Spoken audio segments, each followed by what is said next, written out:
Thank you. Good evening to the Tuesday, September 15th meeting of the School Consolidation Advisory Committee. We are calling this meeting to order at 6:01 p.m. Ms. Gutierrez, roll call, please. Thank you. And I'll start off with Shay Marshall. 1 second. Sorry about that. Okay. Shay Marshall. Here. Christina Mendoza. Rachel Bloom. Here. Sue Eustace. Here. Jan Crocker. Here. Hamilton Balon. I'm here. Veronica Medina. Here. Selena Navarez.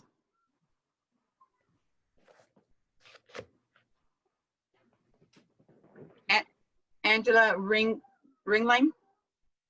Here. Maria Ibarra. Here. Catherine Ingram Waters. Here. Christine Diggs. Here. And Michelle Padilla. I've been notified that Ms. Padilla will be joining us briefly.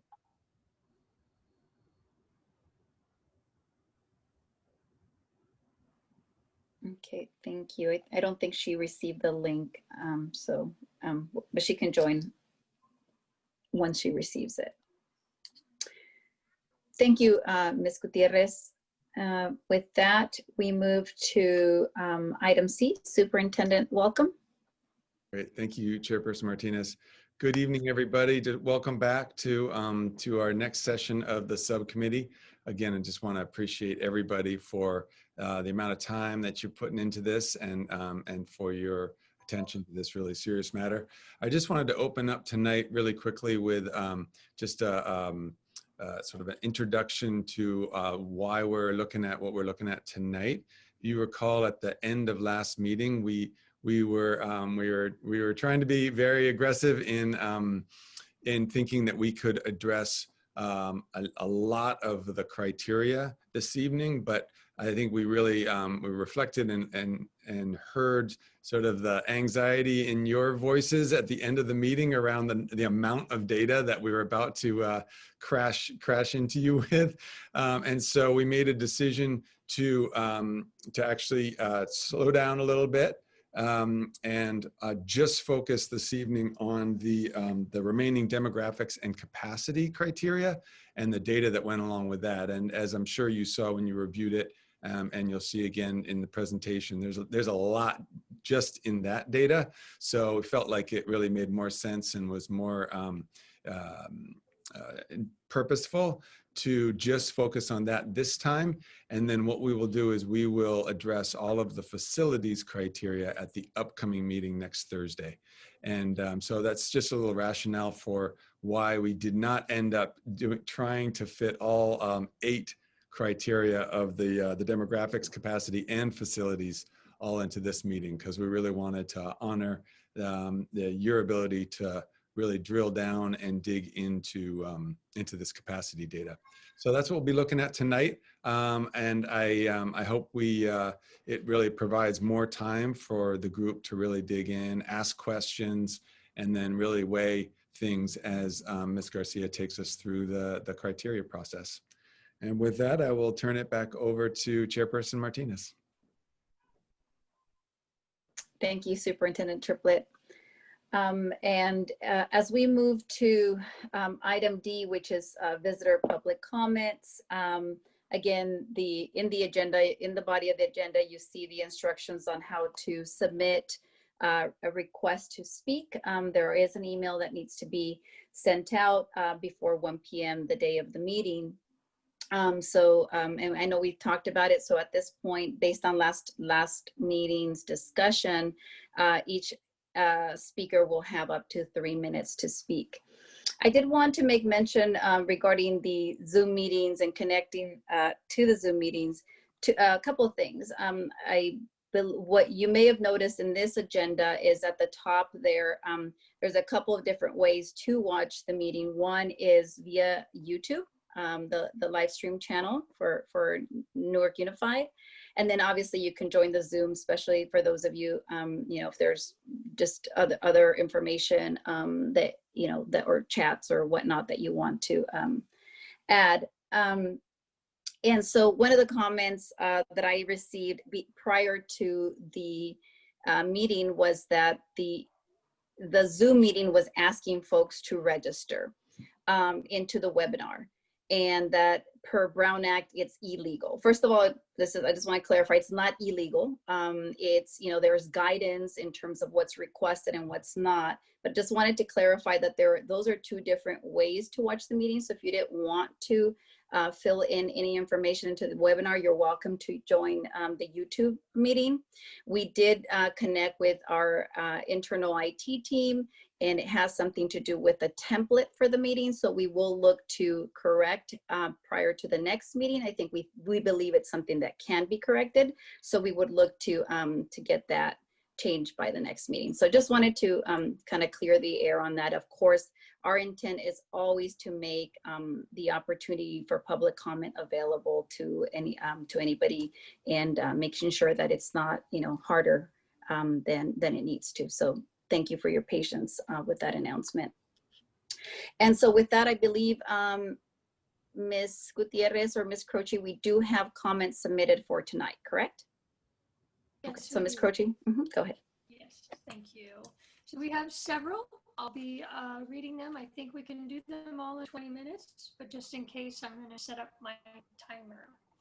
So, visitor public comments.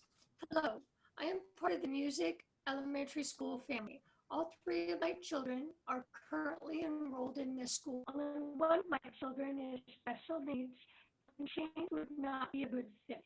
He has a 504 plan currently and speech. Consolidation is not an option for us. By doing this, it would be terrible for these children. Sincerely, Sabrina Dalton. Music school should not close. We love our school. My daughter is a second generation Lefford. I went there when I was a kid, and now my daughter is there.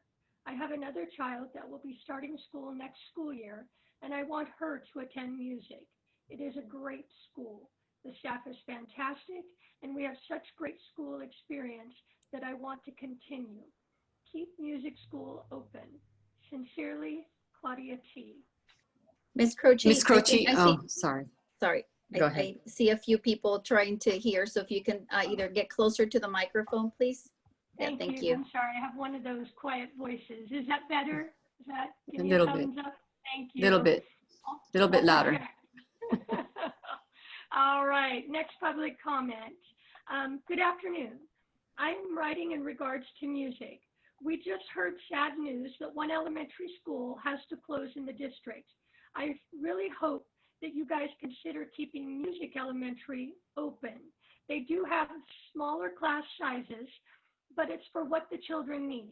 My daughter has suffered from major anxiety, and the amount of attentiveness, discipline, and follow through that the school has exhibited to help her through this process has been outstanding.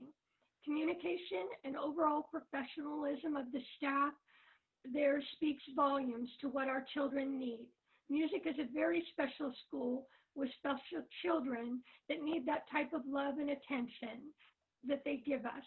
Please consider them as being a school that will remain open and not one that you will consider closing. We love music. Ashley Cohen Walcott.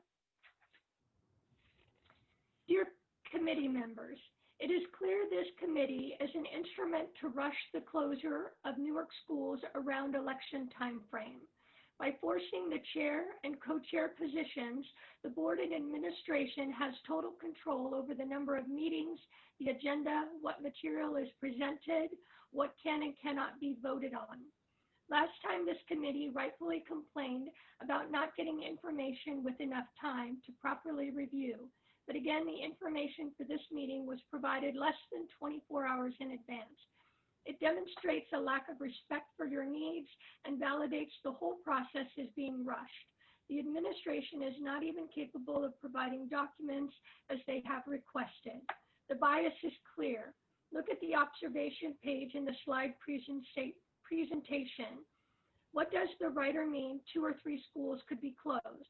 Why did they even appoint an advisory committee if they are already telling you what could be done under their provided scenario?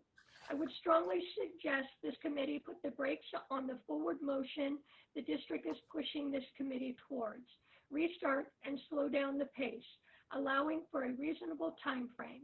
I am certain the chair and vice chair will strongly resist because their agenda is clear. If you don't, I fear you will be used as a scapegoat for other people's political goals.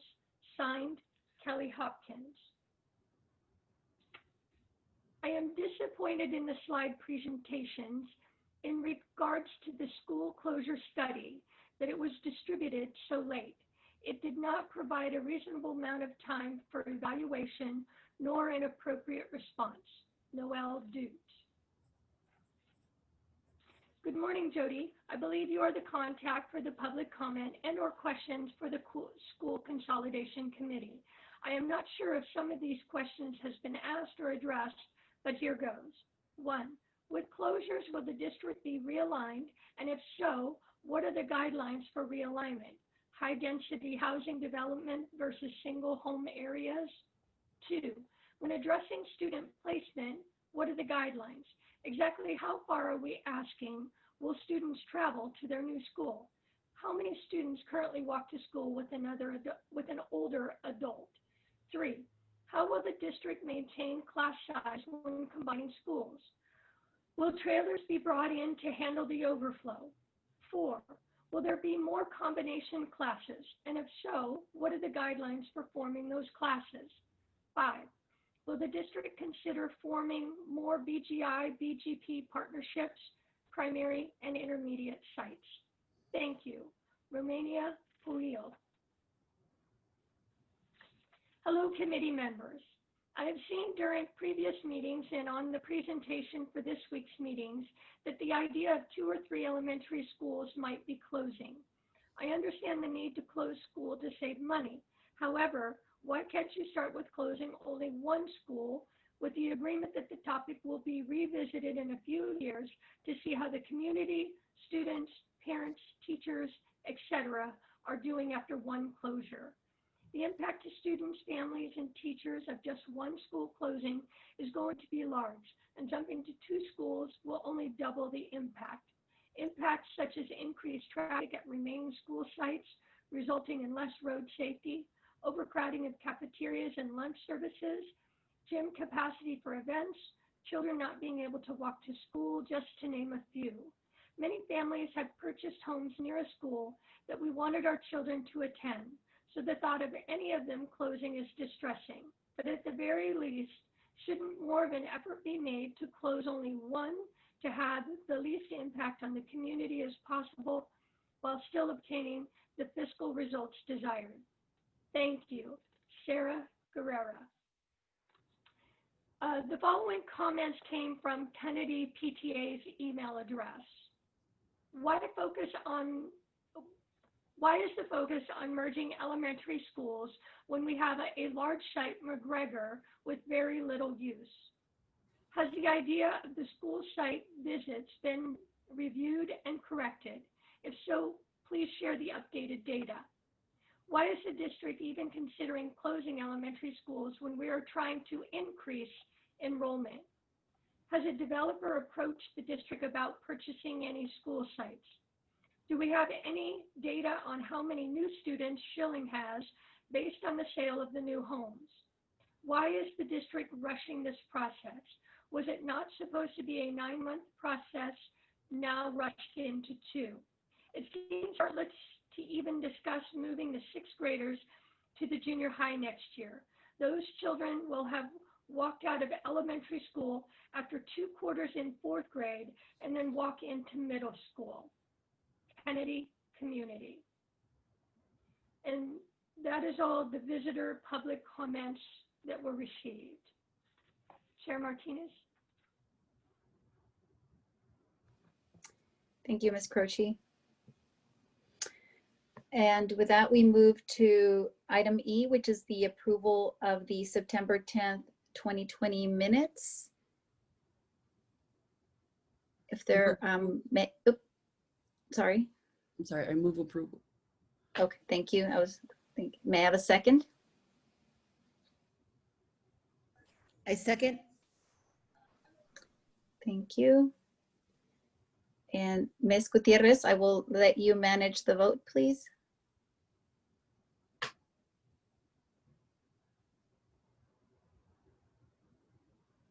Same as before, if everybody can just actually, Ms. Dix, you had your hand up. If it's to vote yes, then keep it up. Otherwise, everybody who's ready to vote yes, please raise your hand. Actually, I had a question. Is now an okay Okay. time before we vote? On the Uh, minute. Before we vote, yes.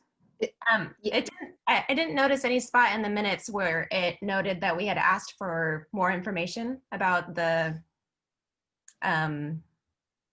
what we're discussing tonight. Sorry, about the capacity. Facilities? Sorry. So, Yeah, at the end of the meeting, at our last meeting, we had suggested that you all provide us information at least by Monday morning, so we had a whole day, but I didn't see that noted in the minutes.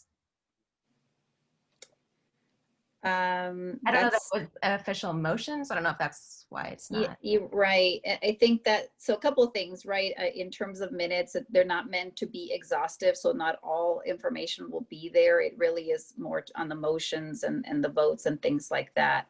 But I think to answer your question though, did you receive, I know that there was an email that was sent out with regards to why the information wasn't sent out. Did you receive that? Did everyone receive that email? I don't believe so. Ms. De La Cruz or Superintendent Triplett, there was an email, correct? That went out why the information was not sent out? That's right. Yeah, Yes. there was an email sent out that explained why why we were just gonna review the capacity criteria today, and that we were send out the data for the capacity, which is, I believe, what Ms. Dix, you were referring to. That's the data that we did send out on Monday. Okay, so just those slides is what you're referring to? That's right. Okay. Yeah, I just wanted to make a quick comment too before we move to approve the minutes. During our last, if I may, is that okay? Oh, sorry. Yes, go ahead, Mr. Bailey. I'm sorry. I was looking for who was speaking. Go ahead. Sorry, yeah. So during that last meeting, I know we were kind of rushing at the end, but I didn't get to vote, and I see it in the minutes as well. So I wasn't included, and I know there was a unanimous vote to extend the minutes of the meeting. I was going to vote no, but it was kind of everybody voted and it was approved and it just moved on. So I just want to make sure, I just want to make sure that, everybody's vote. And so just to kind of piggyback on what Dr. Triplett mentioned about slowing things down a little bit, it felt very rushed. That's all. Sorry. And that was with the extension of the 2 hour, and okay, got you. And I know that Ms. Gutierrez, I know you've been doing kind of I think we did a quick manual vote. So I think we can make sure we slow down and make sure we do the hand and read the names out loud. Okay, thank you, Mr. Bailey. Thank you for mentioning that. Chairperson Martinez, before we vote, item F, the last bullet references the need for moving this recommendation forward and talks about the first interim report and the 2020-2021 budget development. Yes. And read 21-22 budget development. Okay.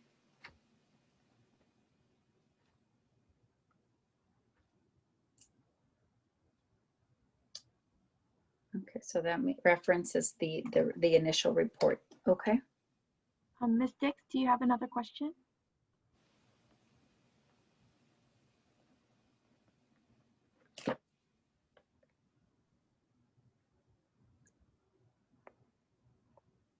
Okay. Okay, I don't see any other hands up.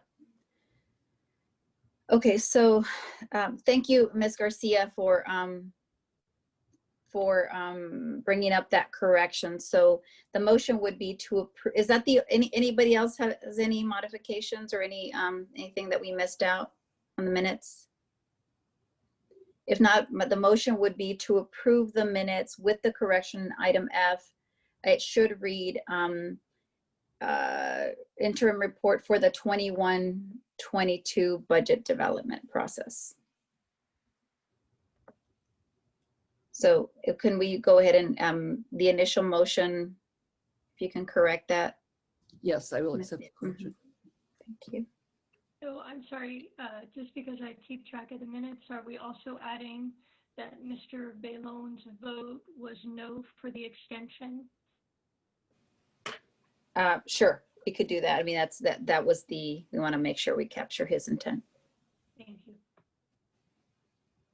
Okay, at this point, Ms. Crocker kept the motion, and Ms. Medina, do you still second? Yes. Thank you. If everybody who's voting yes to approve the minutes with the changes, please raise your hand.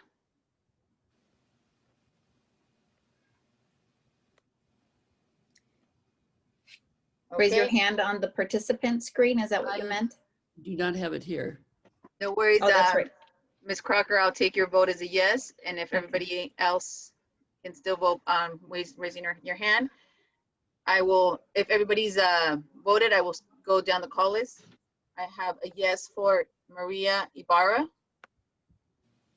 Michelle Padilla, Shay Marshall, Catherine Ingham Waters, Sue Eustace, Veronica Medina,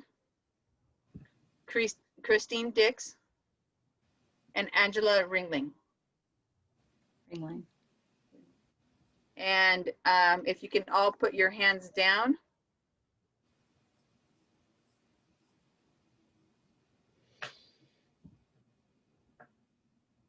Correct, Ringling.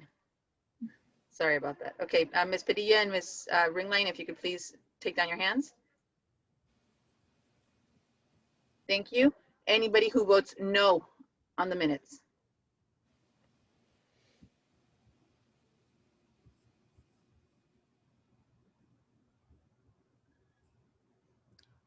Okay, I don't see any no's. Anybody who abstains?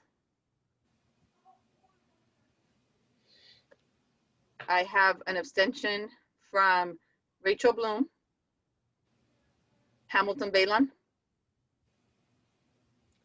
And let me just confirm that I have everybody, please. Vote for. Yes. Selena. Selene is absent.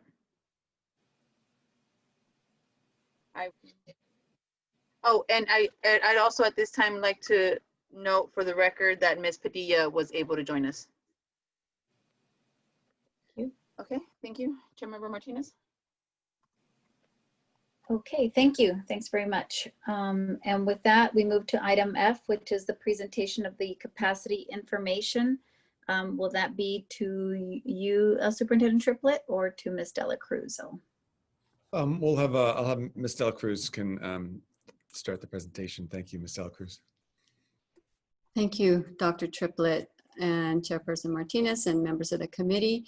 So tonight we bring back Mr. Ken Reynolds from Schoolworks. He will provide the information on the capacity data that was in the handout that we sent out. And so with that, Mr. Reynolds, do you want to go ahead and start your presentation? I think Ms. Bloom has a question before Mr. Reynolds proceeds. Oh, okay. Go ahead, Ms. Bloom. I'm sorry. wondering when we're going to get useful data. So this capacity is if we fill each class up to the maximum with the students, like sardines. So it's completely useless because we know schools have maker spaces, book rooms. We know that they have the RSP room, intervention and ELD. We know that sometimes they need a room for the books or for science materials. So all these numbers are completely useless because we're not taking into account the rooms that were actually being used to make the school a school. So I'm wondering when we're going to get actual useful data. So because Ms. Bloom, if thank we you. Thank you send, for sharing your concern. So today is capacity. We are not, we are absolutely cognizant of the fact that there, from a facility requirement perspective, we'll absolutely be having that conversation. but how Right is this now, useful? again, the specific conversation is around capacity. But So, how is it useful? So I would appreciate if everybody had the opportunity to review the data and hopefully form their own opinion. I understand and respect your personal opinion, but I would think that it would be great to have the conversation, let our demographer kind of give you the thought process, and we certainly can ask those questions. And then as questions surface, again, the staff will you know, they'll be charged with making sure we get those questions addressed. Thank you. Ms. Dela Cruz, go ahead. Okay. Also has his hand raised. President, Chair Member Martinez, at this Sorry. point, it depends on your discretion, but we could start the presentation and then take questions afterwards. Let's, Mr. Bailon, if it's just a quick question, let's go ahead and get started, and or go ahead and ask it, and then we'll go ahead and get started. Yeah, and please excuse my ignorance. You know, I'm kind of new at this, but I'm trying to wrap my head around the portables. They are considered temporary buildings, but they continue to be included in the reports. So, you know, it kind of skews the numbers a little bit. So if that could just get clarified when we're discussing, you know, capacity, if portables aren't supposed to be there and they're not supposed to be used, then why are they included in our analysis? Thanks. Okay, perfect. Thanks for asking that question. I'm sure that that'll get addressed. Okay, thank you. With that, we'll proceed. Thank you, Ms. Dela Cruz. Yeah.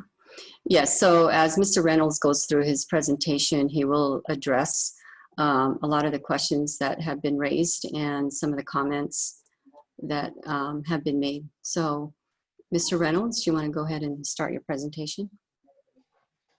I don't know if I'm able to share my screen yet. Can somebody give him access to share his screen, please? Yes, definitely. 1 second.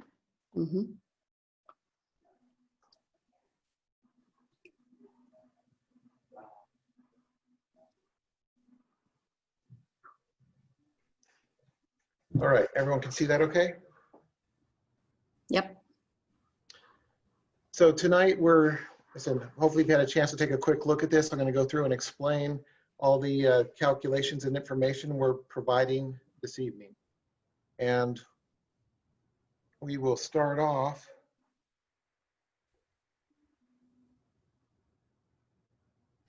with the actual inventory. The district went through each school site and did an inventory of permanent classrooms and portable classrooms. And again, I understand, you know, the comment that just came up about portables, are they temporary or not? In a perfect world, right, we wouldn't have portables.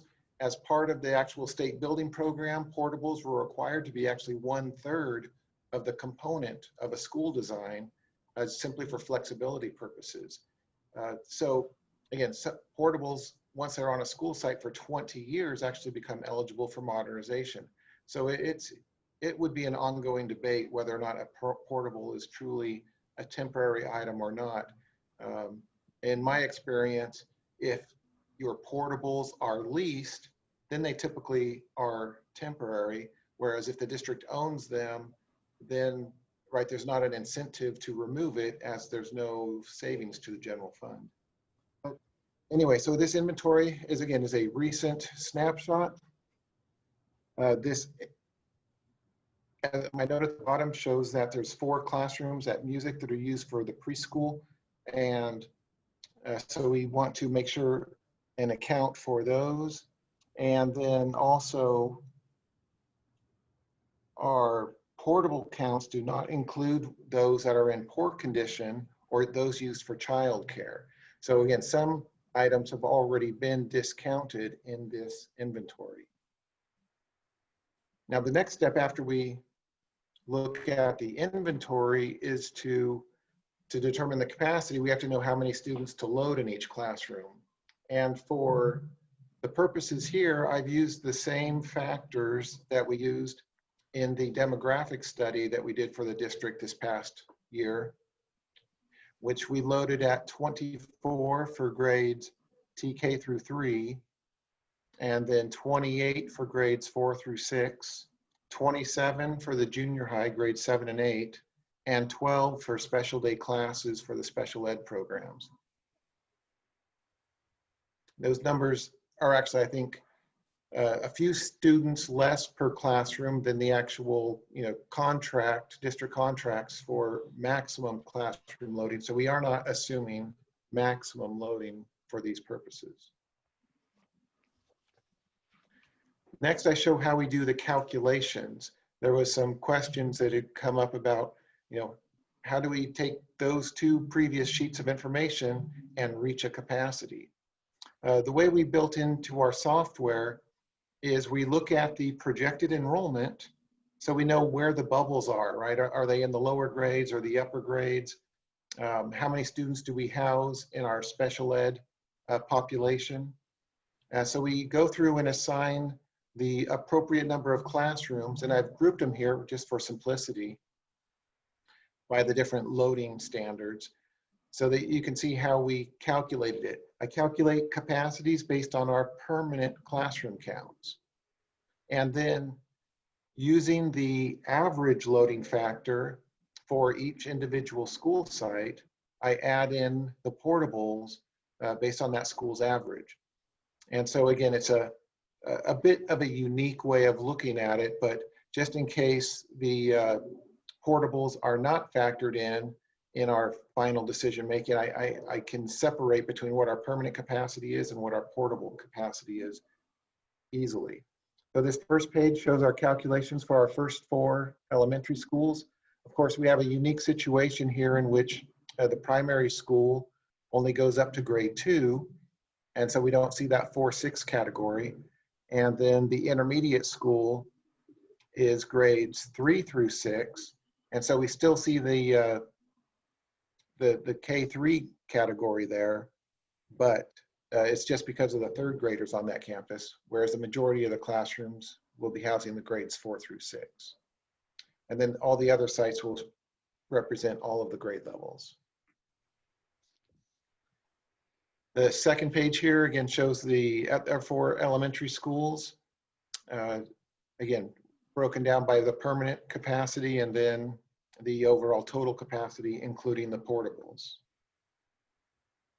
So we have all these details in case questions come up in the conversations about where the capacity came from that are going to be illustrated on our graphs on the future pages here. And then of course for the junior high, we just have the 7-8 grades and special ed. Again, the other detail you can see on these capacity sheets is exactly how much space is needed for the special ed programs. That could be useful in the discussions that will take place. So on this page, again, I show a nice quick 1-page summary for some of the decision-making matrices. So we're showing our total classroom count and our classroom capacity from those previous pages. And so our notes here, first of all, identify that the music preschool rooms are not included in this capacity. So we have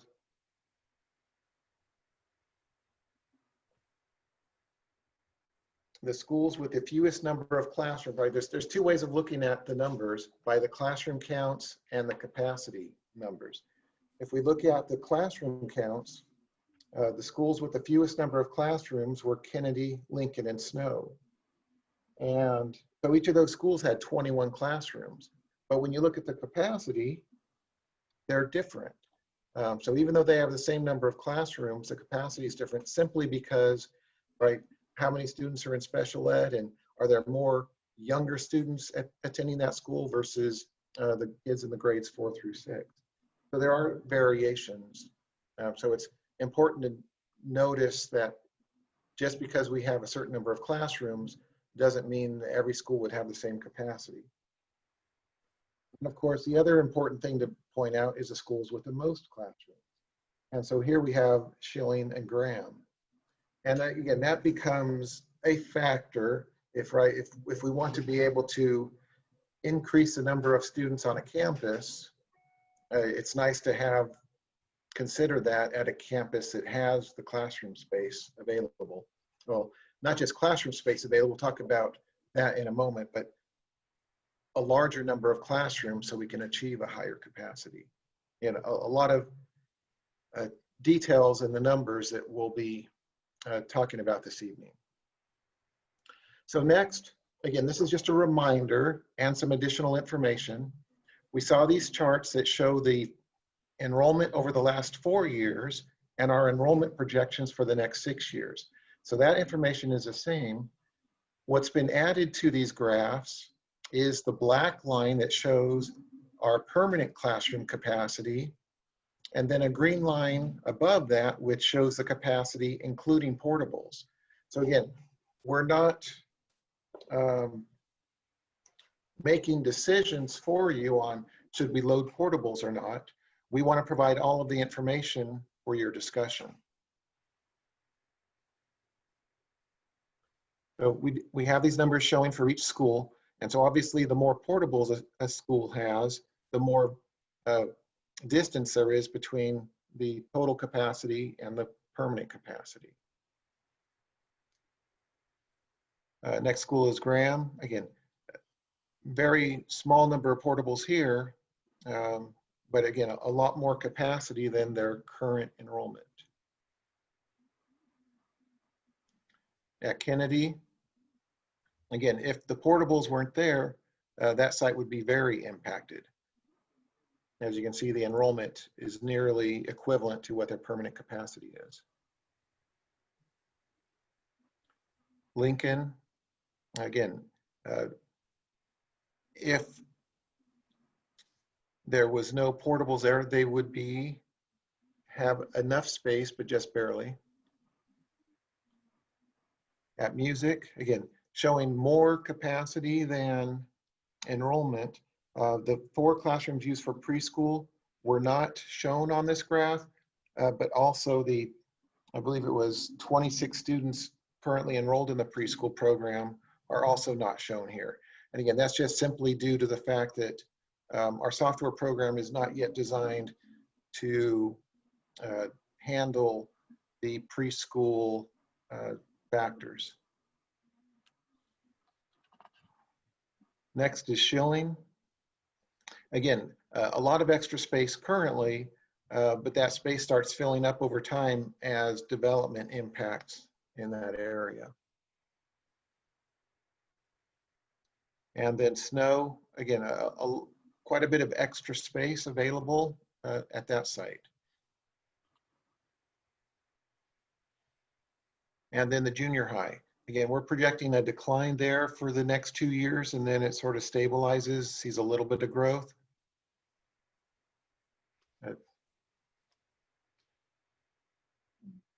The end result is we take all of that information, we look at the current enrollment, and we look at the projected enrollment in 2025-26, which is the final point on each of those graphs. And by comparing our enrollment to our capacity, we show our utilization in 1920 along with our utilization in 2025-26. And again, our software is designed to sort of do a color coding here. In blue, it shows schools that are less than 70% utilized, basically underutilized. And in yellow, it says they're starting to be underutilized, and they're in that 70% range. So we only have in our 6-year projection for 2025-26,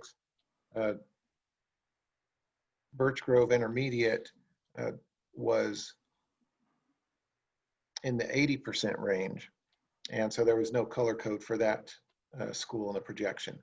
The final column on this report shows the excess space, excess capacity. And that's simply comparing our capacity to our 2025-26 enrollment. And so it's, again, that's just a number, but that it was one of the criteria that was going to be discussed tonight. So I add that column for that discussion. By looking at that column, we see the schools with the most excess capacity were Graham, Music, and Schilling. Again, that's just one of many issues that will be up for discussion. So again, we're not trying to control anything. We're just simply providing the data for your conversations.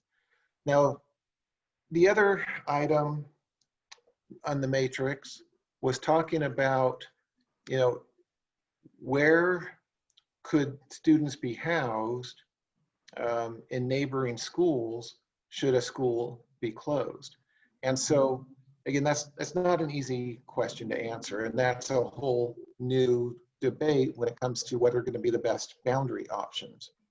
So what I illustrated here on this map to help provide data for that conversation is for each of the elementary schools here, I am showing the projected enrollment in 2025-26. So we know how many students are attending or projected to attend that campus. And so those are the students that would be impacted in the event of a closure.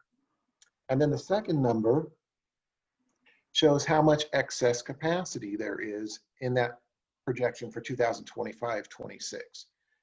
So if a school were closed and we needed to house all those kids that used to be enrolled there, we can look at the neighboring schools and look at their second number to see how much space they have for those students. Again, it's a challenging matrix, and if we truly placed all of those students within those numbers available, I think we would have some pretty crowded campuses, because those numbers are showing, again, a capacity based on loading standards, I think, that are realistic. They're not your maximum, but they are realistic. But it could be a challenge. Therefore, there were several comments on this observations and summary. And again, this was just written from me. I've worked with several committees like this. And so I was just trying to summarize all this data and all these numbers into some simple points. Again, our capacity at the elementary schools is the 4,907 and 599, basically 600 of those seats are in portable classrooms. And so if we want to say, well, we don't want to load portables, at least we know how much to subtract off of that. Then the projected enrollment is 3,224. That's a little bit more than we have currently enrolled. And so I think it's important that we factor in the projected enrollment, because if we don't make sure we have adequate space for that anticipated growth, again, that could create some significant problems. So we have to make sure we have room for those 3,224 students. Now, the excess capacity was projected to be 1,683. But again, as a realistic point of view, whenever we load schools at a utilization rate of more than 90%, things do get very crowded, because we need space for special programs. And kids don't always come in nice groups of 24s or 28s or 30s or whichever number you're trying to load to. And so flexibility is needed. And so that's where I factored that in this equation to say, well, instead of 1,683 extra seats, we really only have about 1,325.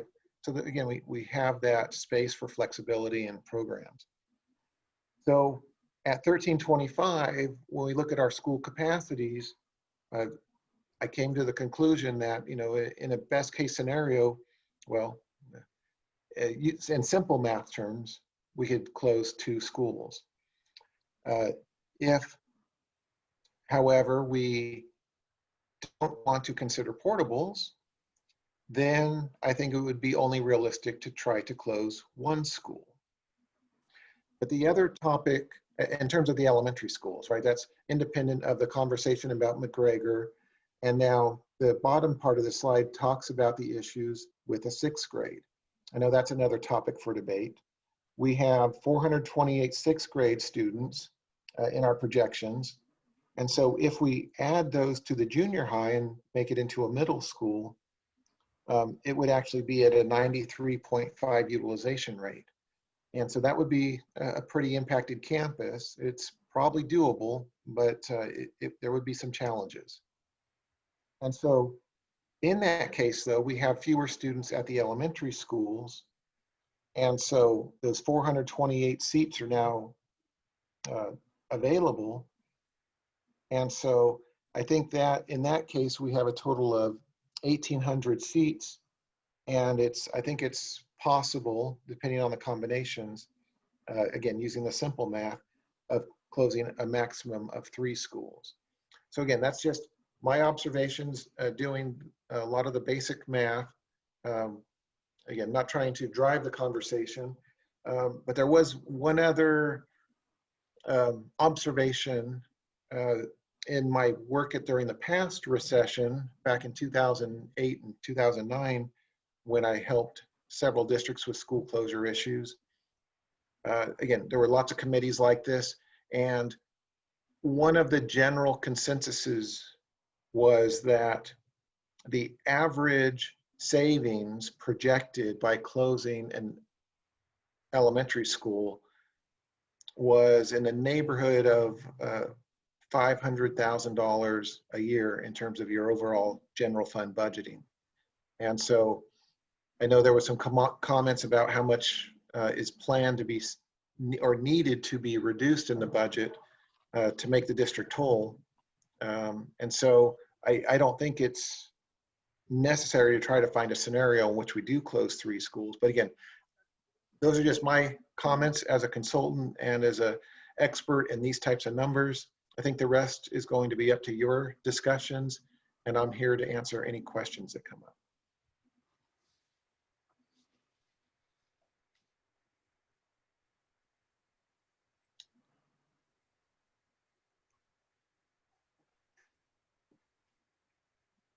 Mr. Bailon has his hand up. Sorry, yeah, I was on mute. Sorry. Mr. Bailon, is that a new hand or is that from before? Yeah. Yeah. And I was just wondering, and I don't know if Mr. Reynolds knows or somebody can answer, do we know if we're leasing or if we own our portables? Ms. Dela Cruz? Yes, we own our portables, Mr. Bailon. We are not leasing. Thank you. Ms. Eustace? Yes, with the, I gather from what I understand is you went out and you rechecked numbers on the portables to make sure that you had a correct number. But what is the age of the portables that are there? Because they're only usually good for about 20 years. So do you not have that answer?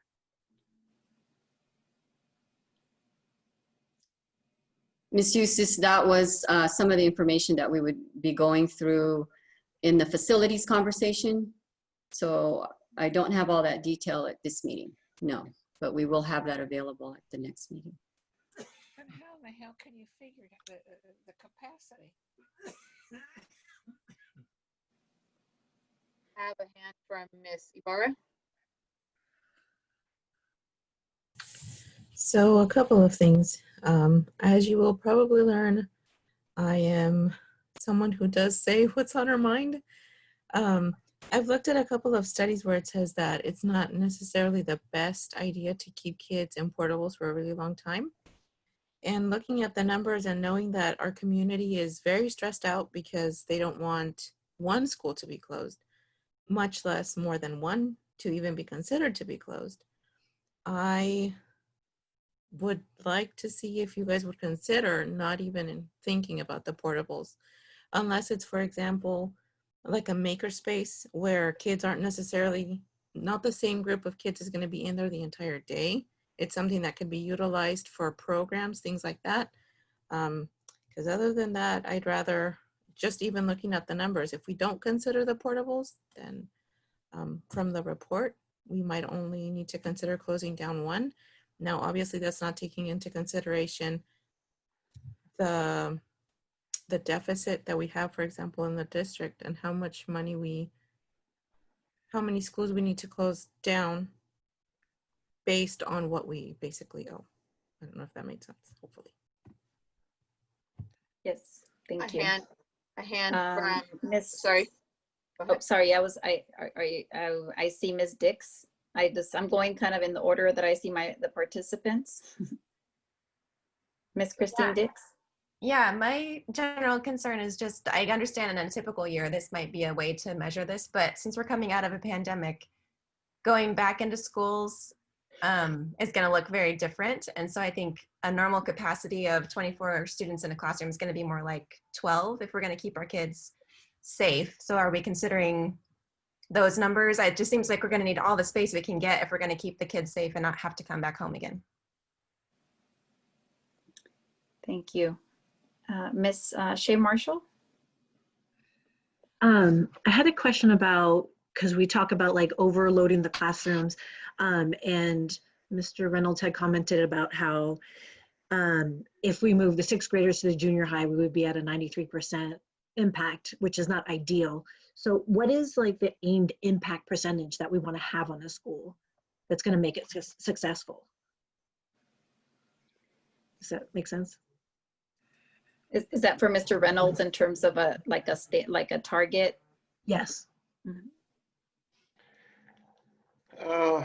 Again, I like to target around the 90% range. I've seen schools, especially to middle school, operate at higher levels. You could probably get to 95%. It gets more challenging just depending on the schedule that you're offering. Again, those schedules are usually a bit more basic at the middle school. When it gets to high schools, that's when the 90% becomes nearly impossible because of the master schedules. So again, I'm not familiar with exactly what your middle school scheduling is like, but I think 90 to 95% is attainable for most middle schools. Sorry, just to follow up, would that be feasible with an elementary school though, like a 90% impact rate? Yeah, at elementaries, it's more feasible because the students aren't changing periods. You don't have the master schedule issues. The only issues you have at an elementary, and I think this was brought up a little earlier, was the fear of those combo classes. And again, in my experience, combo classes are much more likely in smaller schools. By having your schools a little bit larger and closer to capacity, I don't think there's as much of a need for those combo classes because we have more students in each grade. Thank you. Mr. Bailon? Yeah, this question is for Mr. Reynolds. From your experience, do you know of a school district that closed the school and maybe you guys didn't have, or they didn't have the foresight to see an increase in population and kind of the repercussions of that? I'm just wondering if you've had any experience with that. No, again, I've helped several districts with these, unfortunate task of closing schools. And in many cases, it was just because the numbers had dropped over the years and there's definitely budget concerns. There was always the hope that should budgets improve in the future, or should there be growth in the future, that schools could be reopened. A lot of times, the types of districts I was working with, it was more of the rural schools that end up being the much smaller ones. So, you'd have a lot of regular sized schools in town, and then there'd be one or two on the outskirts that unfortunately would end up closing in those situations. And again, it was more of a budgetary issue. So it does create challenges with transportation and things like that. But again, my understanding is this is not, it's not the district's goal to technically sell any property. And so reopening is always a feasible option as long as those properties are retained. Thank you, Mr. Balon. Any other questions?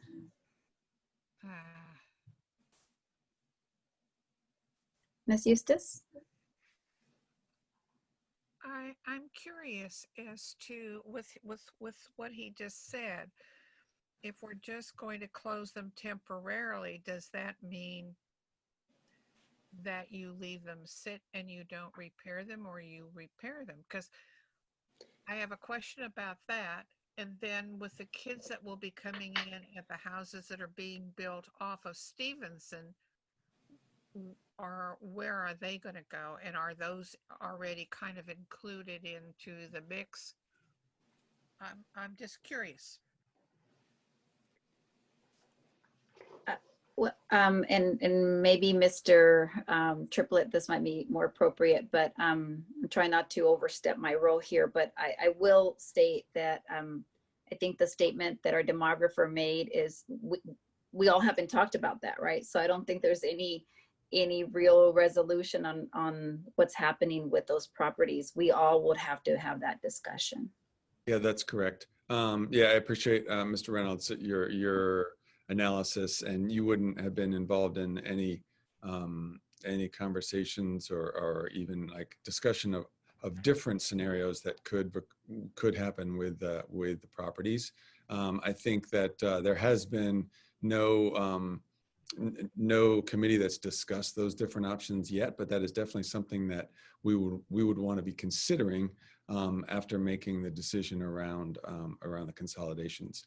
So just in the short time that I've been here, I have heard lots of different possibilities from the public, from families around how the different properties could be used. But that's not something that we have discussed as a group, and we would need to do that after making these kind of decisions around consolidations. Thank you, Mr. Triplett. Ms. Bloom? I'm still kind of confused why this is a useful bit of information. Like, what seems like it'd be more useful is, here's how it's being used now. Here's how many open classrooms there are. So the additional capacity is X. I'm just still confused why this is useful. If I may, Chair Martinez, I think you look at it in two different ways, and it's a facilities mindset. The first thing that you would do is just look at the total raw capacity, not how a specific user might use it, but what could you fit into a school. When the state, for example, provides funding for new school construction or even modernization, they look at how many classrooms there are and those loading capacities. They are in some respects agnostic as to how the district might use those spaces, because you have schools. I worked at LAUSD for 8.5 years, and LAUSD was loading these same size classrooms, with 30, 40 kids, and had classrooms that way exceeded Mr. Reynolds' goal of utilization values. And so depending on the district, the educational specifications, what the district philosophy is, how the space is used varies. And so the first thing you have to do is say, okay, here's the capacity, here's how many kids could fit in there. And then that second part of the conversation, and part of potentially one of the recommendations that the committee can make, is then say, okay, district, based on this information, we think you could close one school. And we recommend that as you are distributing the students to the other schools, the utilization rate is no more than 90% or 80% or whatever that number is, because you want to take into consideration these other spaces that they might use these facilities for. And so even if you go from school site to school site, what one principal allocates for their space is very different from another one. And so to make a determination based on how it's being used right now, given a particular administration on a school site, doesn't leave you that flexibility. And that's really a bigger conversation that has to be had within the district and within the board as to how you want to utilize your facilities. And so that's the conversation to have with the board of, okay, we have these schools and we think as a community that they should not be utilized at higher than 90%, or that each school should have a designated book room or a designated computer lab, whatever that is. Those types of educational goals should be a conversation, and then that's overlaid on top of what the facility capacity is. So what we really have to look at first is how many kids could fit in the classroom, could fit on a campus, and then you overlay your educational specifications and goals and visions on top of that to determine then how will those actually be used. So I would argue what we would first have to do is say, all right, based on all of the criteria, et cetera, we think 1, 2, however many schools are decided to move forward, and board, as part of our recommendations, we want to have this conversation, or we think you should set aside 2 classrooms on every campus to be used for X, Y, or Z. But I think you have to look at those 2 things separately and not mix them one with the other. Does that make sense? No, it does not. Thank you. Thank you, Ms. Garcia. Ms. Ringline? I actually disagree with Ms. Garcia as well, and mirror Ms. Bloom's sentiments that they're not interdependent. We as a district and as parents and as community members, we aren't agnostic like the state, that we see our campuses as a place where we want, a parent's not gonna be like, oh, they 100% utilize the capacity on that campus. Yes, I want my kid there. Pack them in like sardines. Nobody's gonna say that. We want our kids to have an art space. We want them to have a book room. We want our science teachers to have their own spaces.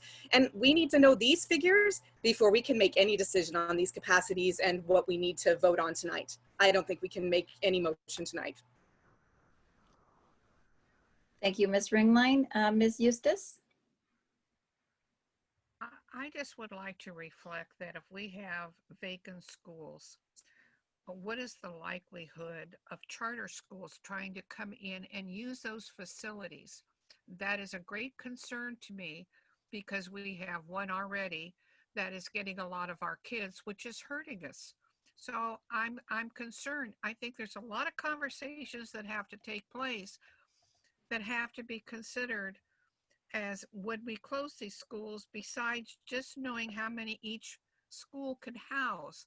And I think that, making some of these decisions are necessary, but you have to have a frank conversation up front about a lot of things before you can decide how many schools you want to keep and how many you want to house in them.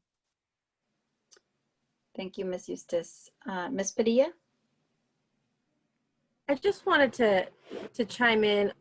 I think what Ms. Garcia is saying is that overall, we need to look at the entire capacity, and then we can layer on top. We definitely need an art room. We definitely need a library room. We definitely need a makerspace. And then we can look at the data after that. If I understood you correctly, Ms. Garcia, I don't believe she's saying, let's make a decision based on this information alone. I think she's understanding that we want these spaces for our kids, and we need to add that in to this calculation before we make a decision. We're not making it based on these capacity numbers alone. Thank you, Ms. Padilla. That's correct. That is the intention. And I would also add, if you recall, when we're looking at the criteria, this capacity information is just part of that criteria, because there are other things that you'll be looking at. The decision isn't solely based on the numbers. Yeah, I think, again, without, weighing in on the conversation, just a reminder of the process, right? This, you all in the last couple of meetings have voted on different decision points, right? So this is just one of those. So no decisions, for example, are made after, this set of data. So just a reminder that it's one thing to consider. Ms. Bloom. But I mean, if it's an irrelevant set of data, then why would we include it? Like when I approved those criteria, like I thought when it said capacity, I thought it would mean like realistic capacity. Like that's why I'm trying to get us on the right track here, right? Like we might as well ask kids how many kids here like cupcakes at the school, and that can be on the rubric. I mean, like it's a completely irrelevant. It doesn't help us figure out how to make good schools, just knowing how many rooms are there and how many kids we could pack in. Thank you, Ms. Right? Bloom. I really do appreciate it. I am really sensitive to, you're making very strong statements about, again, you have, and just to clarify, your opinion is that this data is irrelevant. I don't think that, it is a set of data, and each of you all can weigh in whether it's helpful or ask questions. If you think it's irrelevant, you yourself, please ask a relevant question, would be the thing that I would encourage you, because I want to make sure everyone has a fair chance to ask their questions of Ms. Garcia in a fair manner, because at the end of the day, it's about the process, right? So I don't think anybody here said that it's irrelevant. So I just want to make sure that I don't think when you stated if it's irrelevant, I think it's your statement, not our statement. So Ms. Padilla. Sorry, last statement from me. I just want to make sure that we're all on the same page, that if we as an advisory board don't come to a conclusion and the district doesn't come to a conclusion, the state will take this over with their agnostic views and make decisions that doesn't include our community. So I just wanted to bring that up. Sorry, I got a message that Miss Crocker's had her hand up for a while. Sorry, Miss Crocker. Okay, I want to give a little bit of historical perspective on this. We have been fighting reduced enrollment for 15 years, as long as I was on the board. And so I think that we cannot assume that it's going to be anything but leveling off or going down. It happens to be the nature of the people that are moving in. We have a lot of extra capacity. And if we want to get down to a structural budget that is balanced on a yearly basis, where we can go ahead and not have to worry about takeover from the state, then we're going to have to make the hard decisions. And I also want to point out that we are a small community, and people that connect themselves up with an individual school will find that they will find another school that they love too. So I think that we have to be really careful that we're not trying to set up little fiefdoms there for various schools. We are one school district. We have 4,000 kids. We have got to educate them in the most economical way that we can do it and have a quality product when we finish. And we can't do that if we have a lot of empty classrooms. So no one wants space more than I do, but you have to find the balance between what you can afford and what you can't afford. Thank you, Ms. Crocker. Ms. Christine Dix.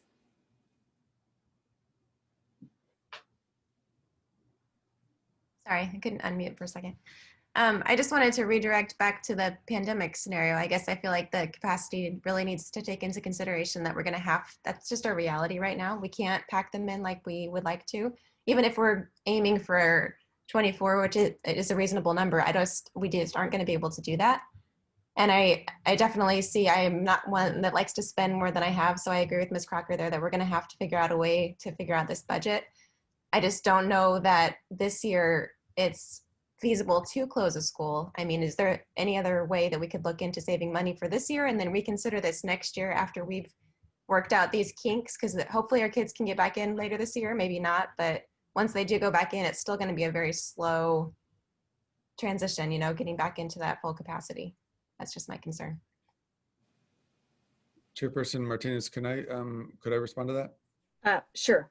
Yeah, so I just want to make sure we're all all on the same page about that what we're talking about is closure or consolidation for the upcoming school year, not for, not for the spring.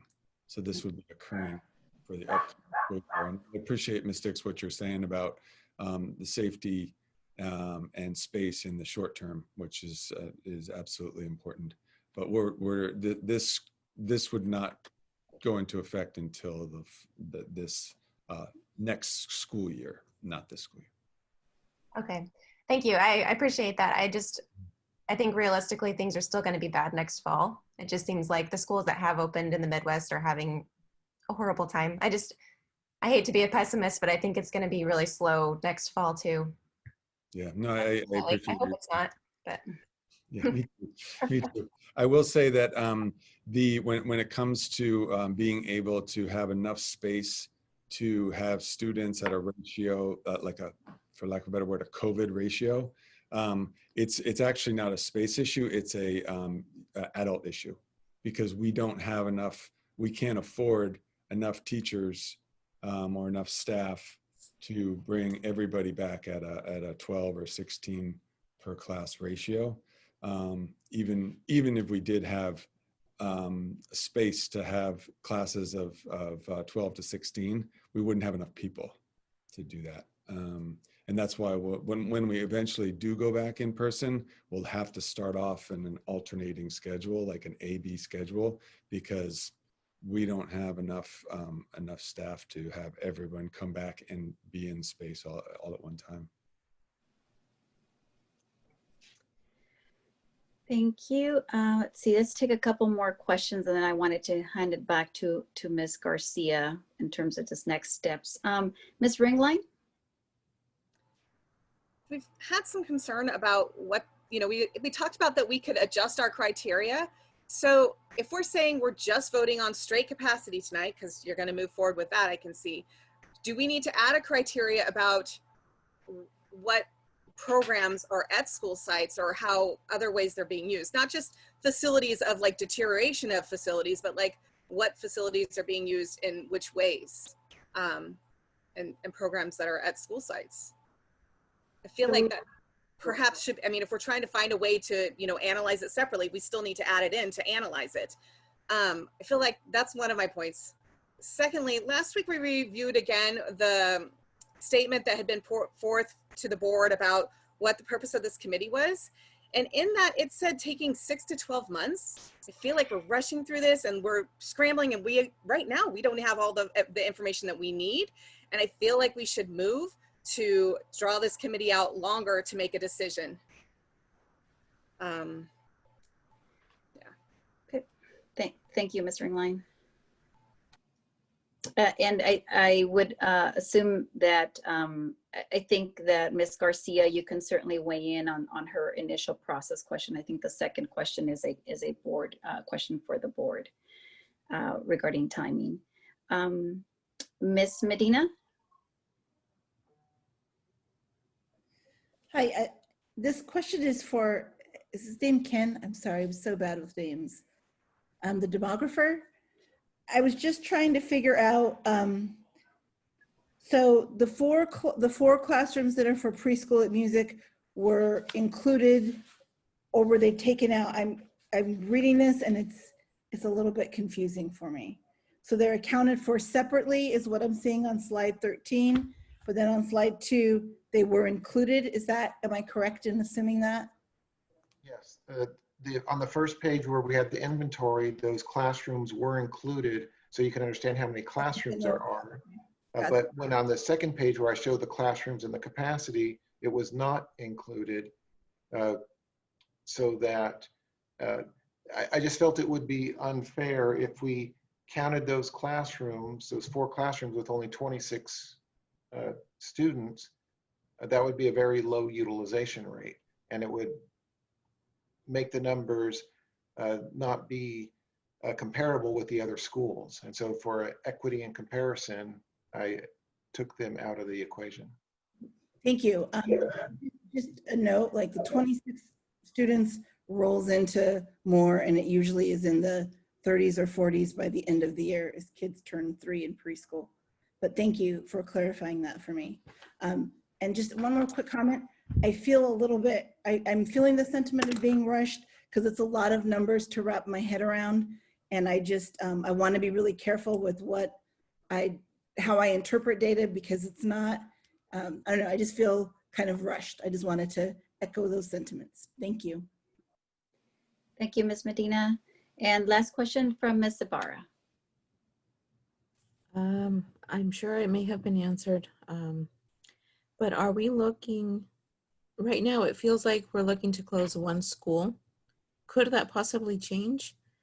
Or am I wrong? Are we possibly looking at closing more than one based on our budget and how to make everything look much better in the future? I just kind of want to make that clear so that, I don't know, just so that I have that in mind too. Thank you. Yes, either Dr. Triplett or Ms. Dela Cruz, please. From a financial perspective, yeah. Yeah, right. Yeah, so what's currently built into the budget, Ms. Ibarra, is an assumption of 2 schools closing and the savings from 2 schools closing and for the upcoming school year. So if we were to only close 1 school for the upcoming school year, then we would have to go back and determine how we would make additional cuts in order to address the deficit that would exist. The estimate is $500,000 savings per year per school.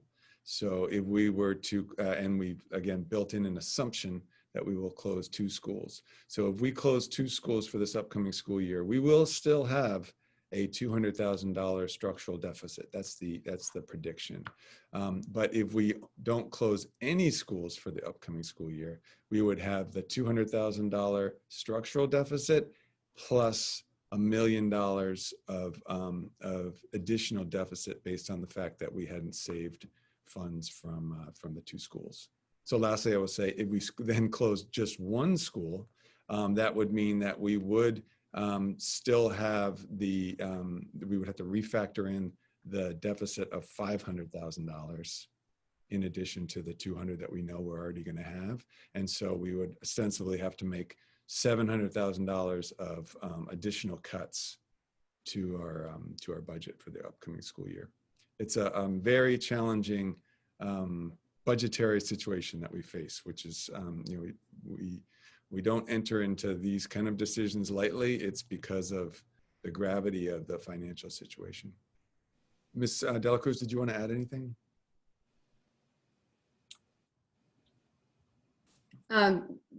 Just to, again, support what Dr. Triplett said, we have built in that $1 million savings in our multi-year projections, which means that in the second year out as well, right now we're showing a shortfall of 1.8 million, which means that if we aren't able to close the 2 schools with an estimated savings of 1 million, in actuality, then our deficit for the second year out is 2.8 million. So it just keeps compounding, unfortunately. All right.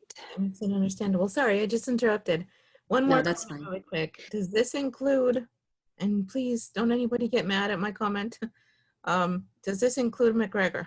The reason I ask is, does it have to be 2 elementary schools for that $500,000 savings per school? Because I see McGregor's included on here. Like I said, don't anybody get mad. I'm not headed that way, but just to kind of know the facts. Thanks.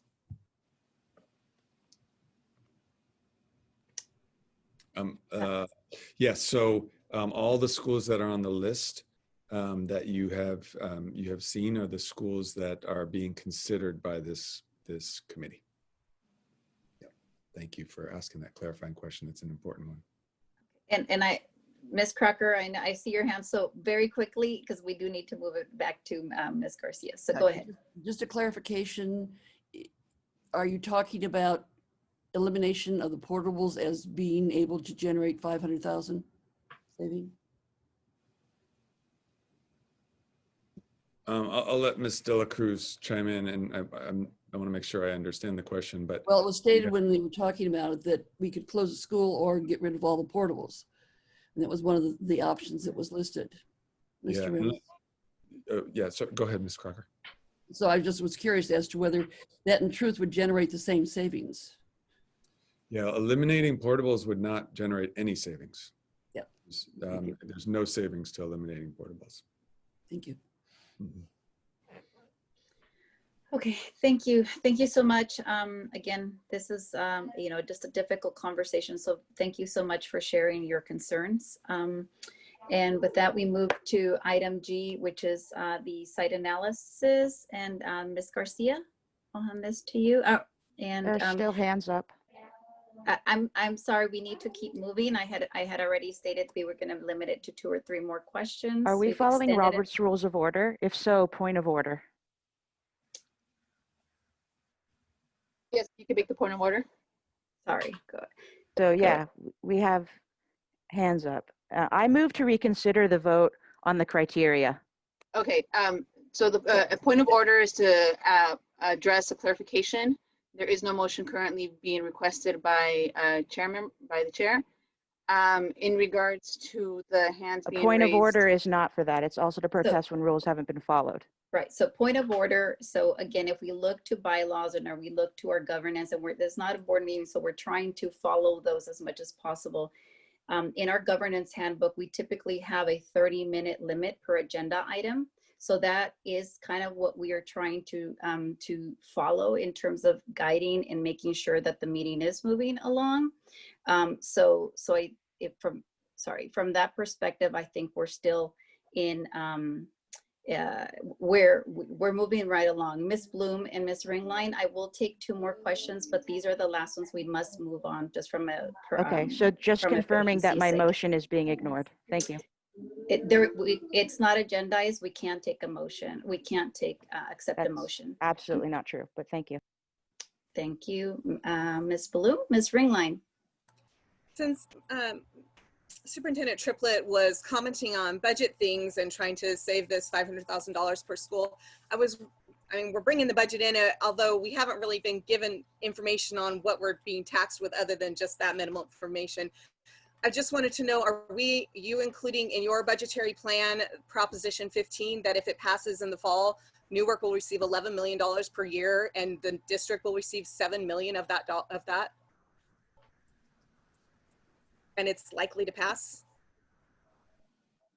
We are definitely not factoring in any sort of proposition that has not passed yet. That would not be responsible on our part as a district to plan a budget based on hope. If it does happen, I'd be delighted, but it would not be responsible for us to create a budget based on some speculation. Okay, thank you. All right, and with that, we move to item G, which is site analysis. Ms. Garcia. Thank you, Chair Martinez. I just wanted to state again that we're looking at the criteria for demographics and capacity, but again, this is there's a total of 4 criteria, but 3 that we'll be looking at this evening that's just about this topic, and we will be looking at further information on facilities, the educational programs, the fiscal realities of the district, etc., moving forward. And if there is some desire by the committee to include recommendations report regarding how campuses are utilized, that you want to leave X number of classrooms available for from the maker spaces to other things, that is definitely something that is part of the recommendations that the committee can include in its report to the board. So I am going to share my screen so that you can see this matrix. So this is the criteria that we've been working with. And so we looked at number 2 last week, which was the demographic diversity. And so what we're going to be looking at this week are 1, 3, and 4. The first one is just looking at the capacity and that utilization rates. And the target that we were looking at, and you'll see that I actually have it crossed out with red just because the wording that we had before was a little off. And so what we're trying to do is determine whether or not the school enrollment as projected, again, we're looking at to 25, 26 and not what the enrollment is today, would be below 70% of capacity. And so it's a yes or no. And then we have the weighted scoring that would rank those schools based on starting from lowest to highest, with the idea that the school with the lowest capacity would be higher on the list, potentially, to be recommended for closure. Again, this is just one section. Just the capacity is not going to make this decision, but this is one of the criteria that's being looked at. And so what I did here was take the capacity information. Somebody, I think Ms. Dela Cruz, if you can mute your microphone. I took the capacity and enrollment information that the demographer included in his presentation and filled them in so that you could see in one location what that information looked like. So for example, for Birch Grove Primary, the 25-26 projected enrollment is 457 students. The capacity based on the demographic information that was presented to you is 576 students. So that's a utilization rate of 79.3%. So in this case, if you're looking at school enrollment is low and projected to remain low, enrollment below 70% capacity, this school would be a no because it is not below that 70% capacity. And so again, when you're looking at the end of this, when we add all of these together, those that rank higher would be more likely to be recommended, and those that rank lower would be less likely. And so this being a no, that would be part of that consideration. The weighted score would happen once we score all of the individual schools. Then we would take those capacity or the enrollment information and rank them from lowest enrollment to highest enrollments with the 8 down to the 1. Does that make sense? Do I have any questions? And I'll need somebody to help me because I can't see everybody on the screen. Oh, I can make this bigger. I can help you once I start seeing hands raised. As of now, there's no hands being raised. Thank you, Ms. Gutierrez. So we'll walk through these. Again, we're just going to look at criteria 1 first. And so the first one, as I just showed as an example, it's 79.3%. So it is above the 70% capacity. And so this would be a no, because the question is whether or not the school is below 70% of capacity. It would help if this lets me type. There we go. The second one is Birch Grove Intermediate. The 25-26 enrollment is 528 projected. The capacity is 633. So again, the utilization ratio for this one is 83.4. It's actually the highest one, as Mr. Reynolds pointed out with his presentation. And so once again, the answer for this one would be no, because it is not below 70% of capacity. Looking at Graham Elementary School, enrollment is 385 projected in 25-26. The capacity right now is 728 students. So the ratio for this one is 52.9% utilization. So this one would be yes, because the capacity is below 70%, or excuse me, the enrollment is below 70% of the capacity of the school site. So that one would get a 2 because that's a yes. Kennedy Elementary School, projected enrollment is 423 students. The capacity is 534. So the utilization rate is 79.2. So once again, this one is above the 70%. So that would be a no to that question. Lincoln Elementary School, projected enrollment is 384. Capacity is 504. So that gives it a 76.2% utilization rate. So again, that is above, so that is also a no. Let's scroll. Music elementary school, enrollment projected is 230. The existing capacity is 587. So the utilization rate is actually 39.2%. So that one would be a yes because it is below 70%.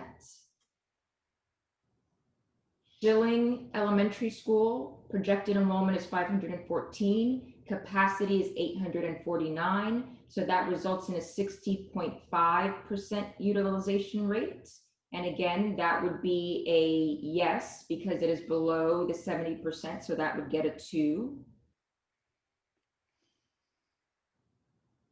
And then Snow Elementary School is 303 students projected enrollment.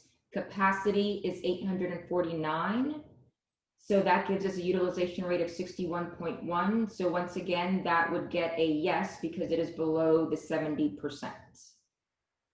I show you the information here for McGregor. I don't have a utilization rate because, as you can imagine, given that it is a continuation and it has the Bridgepoint continuation and the other program that's there. There's a total of 84 students during the day. They do have the adult school students there, but the conversation really for McGregor ultimately is if that campus is closed, those students would simply have to be moved to another campus. So we have that information there for you. And again, we also just have the information for Newark. For the junior high school, while that one is not considered to be closed, I did want to provide you with the enrollment, the capacity, and the current utilization rates that's there right now, just so that you keep that information in mind when we're talking later about whether or not the committee would recommend moving the 6th graders to the junior high school to make it a middle school program. Do I have any questions before I move on to the criteria number 3? No? Okay. One question, Ms. Garcia. I have a question, raised hand from Ms. Crocker. We had talked around the wiseness of adding the portable numbers to the capacity. Many people feel that the portables are portables and are not a place where we really want to have children if we can get away with not doing it. So would that change what happens if we were to eliminate the portables in terms of capacity? That probably would change the utilization rate for some of these. I believe Mr. Reynolds, when he made that presentation, he said there were a total of, Mr. Reynolds, I'll let you speak up, of it was a little over 1,000 seats that were within the portable buildings. It was 599, so. So it would change the equation some on some of these, but from what I recall from his presentation, there were most of the campuses. And again, Mr. Reynolds, I'll let you chime in, or actually I can pull up the capacity, or excuse me, the portables, the one with the most we have is Schilling that had 5.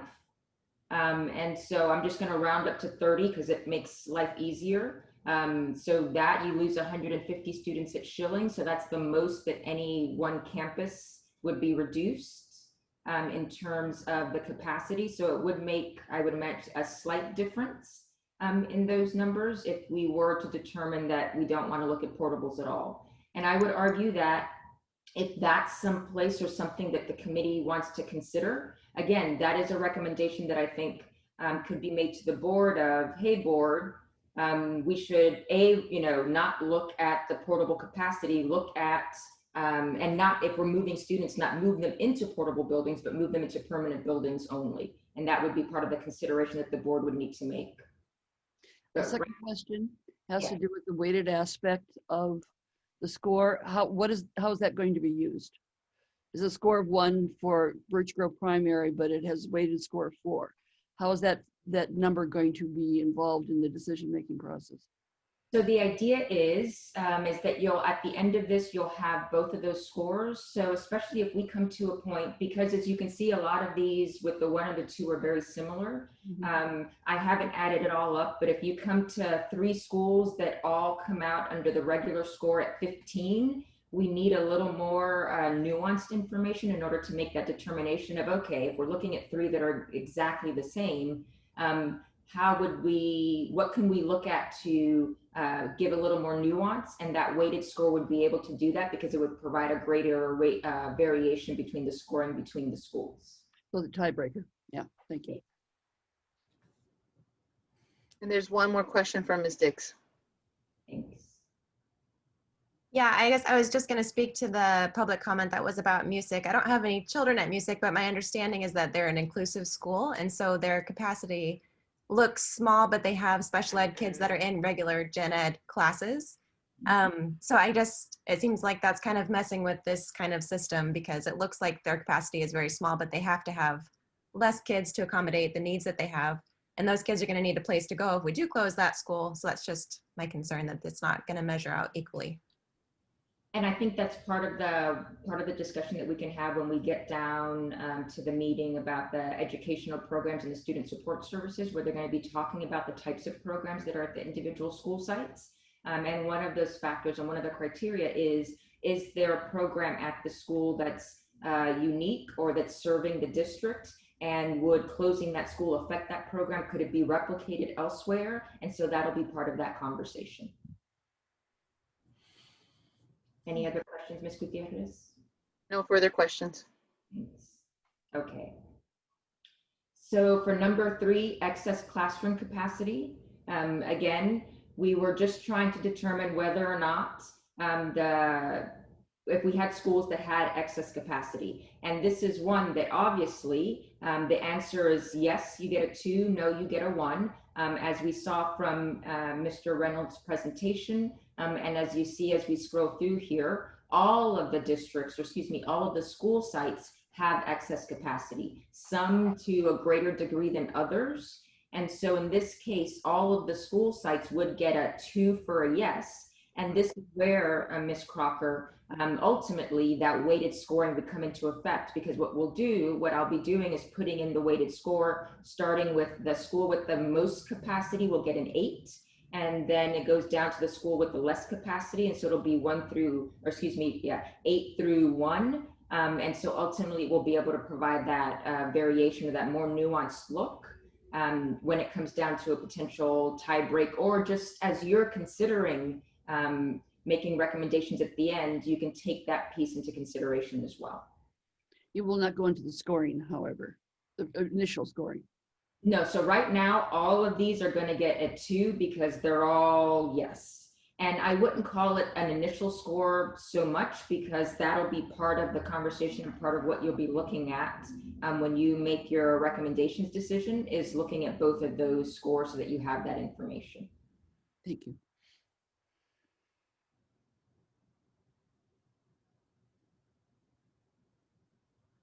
All right. And then the last criteria that we are looking at is proximity to schools with capacity to accommodate incoming students. One thing I get a lot from folks, and so I want to address it here, especially with those 2, is on the one hand, capacity is could be seen as a negative, because that means that it has a smaller population and doesn't have as many students. And so that might be a candidate to close. But on the other hand, having a lot of capacity means they can take on more students if that one stays open and kids are moved onto that campus from something else. I mean, from one of the other school sites. And so I want to acknowledge that contradiction in some respects, but it's important to have both of those pieces of information again as we get to the point and have the conversations about which ones you might recommend to close. You have to consider where those students might be able to go if possible. And so what I did, and I'm going to pull up this sheet, is, and let me make this bigger. So and this is, I would say unscientific, this is Google Maps. I mapped each school and looked at the shortest distance from driving from one school to the other to see how far apart they were, to determine which 3 schools were closest to the school in question. So for example, Birch Grove Primary, Birch Grove Intermediate, as you can imagine, is only 0.9 miles. And that's because it's actually looking at driving, you know, around the block to get there. Graham is 2 miles away and Music is 1.7 miles away. So those were the closest schools. You can see the distances for the other schools nearby and where those were. Birch Grove Intermediate, it's the same exact as Birch Grove Primary, except for Birch Grove Primary is its closest, plus Graham and again Music. Graham, Lincoln, Schilling, and Snow are the closest schools, and it keeps going from there. The fascinating thing, it took me a second to look at, I said, but Graham is the closest school for everyone, and I realized looking at the map that Graham is smack in the middle. And so everybody is close to Graham, but I wanted to show you how I figured out which schools were quote unquote closest for this next criteria. And so as I just said, Birch Grove Primary, what we're looking at is basically a total of the available capacity, with the idea that if you were to close, for example, Birch Grove Primary, the 3 nearest schools have capacity to fit 805 students. Again, we have to have that conversation later about, well, do we cut that down by 10% because we want to make sure that there's room for music and arts and all of those other things? That's a conversation that can be had. But for right now, just looking at gross capacity, what the campus could fit, between those 3 campuses, there's enough room for 805 students. And Birch Grove Primary has 457 students. So if you were to close Birch Grove Primary, there is sufficient capacity with the 3 nearest schools. And again, the furthest one is 2 miles away to accommodate those students. And so the idea with this scoring is, does the school have, do the 3 closest schools have capacity in order to accommodate incoming students? And that's a yes or a no answer once again. So in this case, it's a yes. The idea here, again, is it's getting a higher score because it has the ability, if it were closed, for nearby schools to actually be able to house those students. And so that makes it a little bit higher on the list, potentially to close. To be honest, when we look at all of these, given the capacity, all of them pretty much have enough room in order to be able to house those students if any one of them closed. And so again, we're going to be back to that weighted methodology, which is going to rank from highest to lowest the school that has the 3 closest schools with the highest available rank. So for example, Birch Grove's, the 3 closest schools have a capacity for 805. Birch Grove Intermediate has a capacity for 819. Those 2 are higher than Graham, which only has a capacity for another 648 students, or the neighboring schools only have that capacity. So Graham would rank lower on this weighted score than would Birch Grove Intermediate, which has more space in surrounding schools to absorb the students. Does that make sense? Because I know that was a little convoluted. Do I have any questions about that? I saw Miss Medea's hand, so go, and then I saw Miss Crocker's after her, but I can only see a small window, so we'll start there. Could you just repeat it again so it sinks in for me, please? No problem. So the idea is, we are trying to determine if the 3 schools closest to the school, to the subject school, have the capacity in order to absorb those students should you close that school. So if we were to close Birch Grove Intermediate, is there enough seats in the 3 closest schools in order to absorb those students? And so in this case, the answer is yes, because there's 819 seats in the 3 closest school. And again, the furthest one away is 2 miles to absorb those 528 students. So obviously you'd have to split the kids up. You wouldn't stick them all in one school, but they could fit there. The ranking that we'll be looking at, or that we'll be putting in, would then rank the schools that have the highest available capacity to absorb those students. So we have, and let me try this. Hide. I think that this will help a little bit.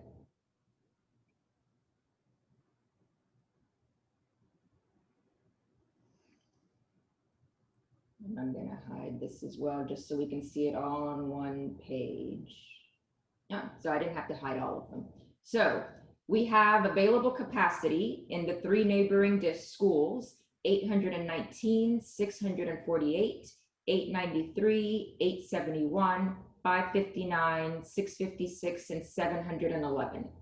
So if we were to rank these, remember, we want the one that has the most available adjacent capacity to house those kids to be the highest. So the highest one is 893 Kennedy. The 3 schools closest to Kennedy, and those are Graham, Music, and Snow, have the capacity to house 893 students. That has the highest capacity, so that one is the one that's going to get the number 8. It's going to get the highest ranked number. The next highest would be Birch Grove Intermediate at 819. So that's number 7. Lincoln is number 7 at 871. Birch Grove Intermediate would be number 6 at 819.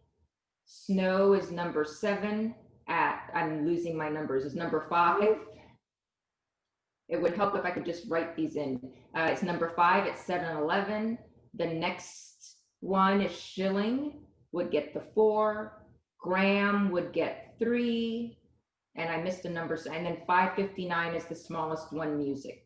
So Music has the least amount of available adjacent capacity to be able to house students. But there's still a sufficient number for it to house the students that are no longer there. Miss Nguyen, you're raising your hand.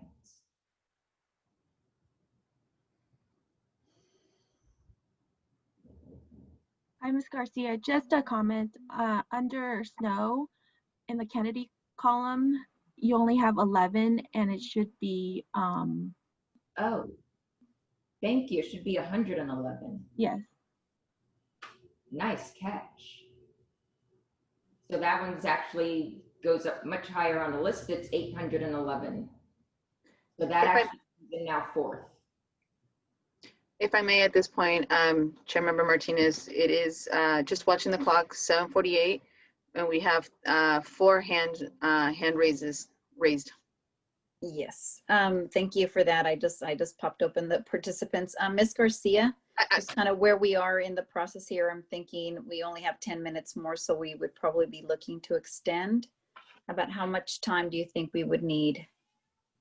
I think it depends on the questions, because that explains all of those. And what I will do is, based on that information, I can fill out that ranking, and then I can start providing this spreadsheet to you guys as part of the package that's going to get that's sent out to you with the agenda, etc. And so you can keep a running tab on your own of how these numbers look and where they are, so that you have that information for yourselves as well. Okay, so I see 2 hands up.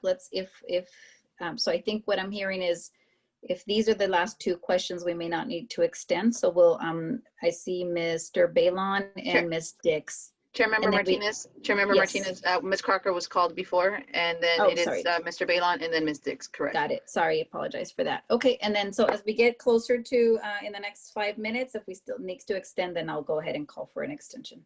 Thank you. Sorry, Ms. Crocker. Yeah, I question the use of the numbers. You have a capacity of the neighboring schools for Birch Grove Intermediate of 819. You only need 528. You have in music, you have a capacity of, you just flipped it off the thing there. Oh, sorry. Okay, in music, still, I can't see. Well, we could do Lincoln the same way, but in music, you have a capacity of 559 for 230. I don't know that it addresses that relationship. you just are taking the solid numbers of the total capacity, but the needs of that capacity is affected. I'm not sure how you would make that more relevant, or do you think that it's not an issue? I'm thinking in terms of how sometimes numbers can be mildly or wildly skewed by comparing things that are not comparable. Or not Sorry. Go ahead. I think that total capacity, I want to be able to, or I want you to be able to illustrate or see that the idea is that if the school closed, there's available capacity in the area to house those students.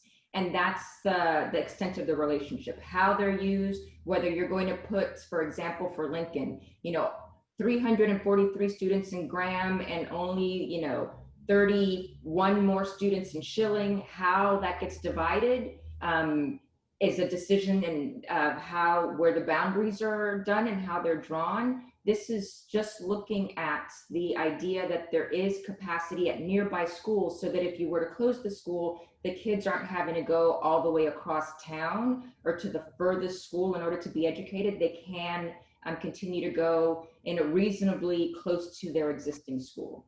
In all cases, there is capacity Correct. for the schools to change. And so the extra capacity might be the comparative factor rather than the total capacity again, is my point. Got it. Okay. Thank you, Ms. Crocker. Mr. Bailon?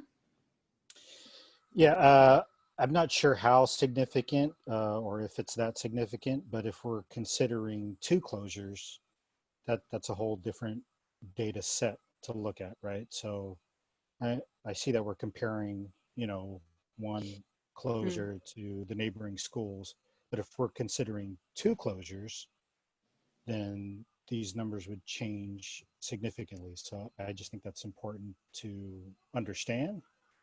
I know that's a ton of data that I don't think I'm ready to grasp at this late time, but yeah, that's a whole different ball of wax in my mind.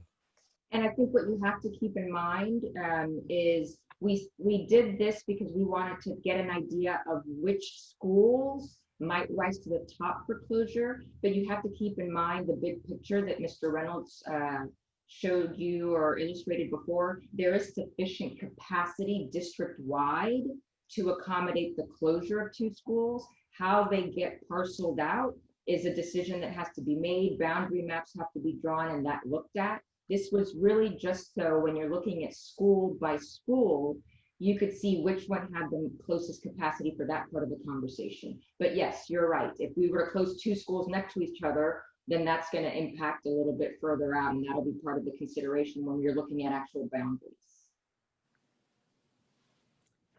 Thank you, Mr. Bailon, for bringing that up.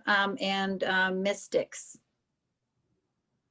Yeah, my comment was just very similar to Ms. Crocker's comment that it seems like we need to be comparing the total enrollment to the availability, like percentage wise of how much is there rather than just the plain number. Because it seems like for some of them, like the ones that have higher enrollment, there is a large capacity around them, but it's compared to their enrollment, it's not that much larger. Thank you. Thank you. So Ms. Garcia, we have 6 minutes here. I'm not sure what else is left to do here before we close out this item. No, based on this conversation, I will fill in these numbers. And like I said, what I will start to do from this point forward, now that I actually have data filled in, is I will fill that in. I'll provide it to the district. So when they send you the agendas for each meeting, you'll have what was completed from the meeting prior so that you have that information and can keep a running track of it for yourselves. Okay. With regards to the questions around, just from a methodology point, did you want to is that something they should expect you to address, or? So I can build in the percentage so we can see what that looks like, and then we could have, so that you can see what those numbers are. I think, again, though, the bigger picture to keep in mind, this is one piece of data that's just showing that kids could be absorbed in neighboring schools, but we do know that based on the total district's capacity, there is sufficient capacity. And I think the furthest distance I found was about 2.8 miles between Kennedy and Birch Grove Elementary. So the moving of any students, that's the furthest they'd have to travel from where they are right now to any school that they may be assigned to. But I will put that information in there so that you have that. Thank you. So if no other questions, Okay. I'll stop sharing so we can see. Very good. Okay, I know there was a lot of information.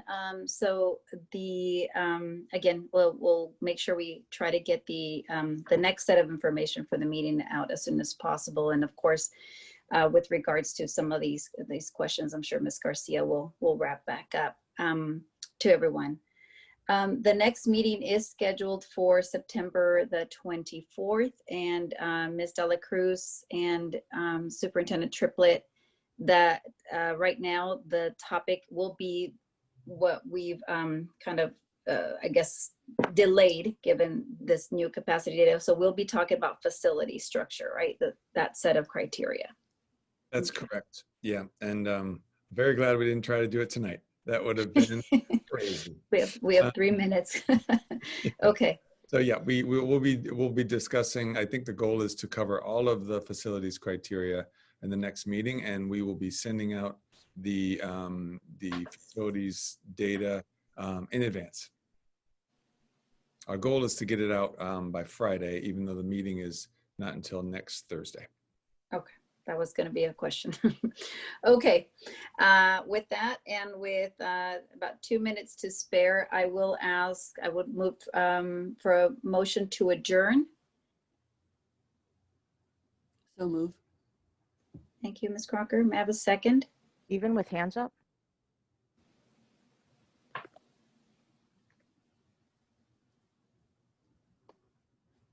Hang on one second. Okay. You have Chair Member Martinez. There are 3 hands up.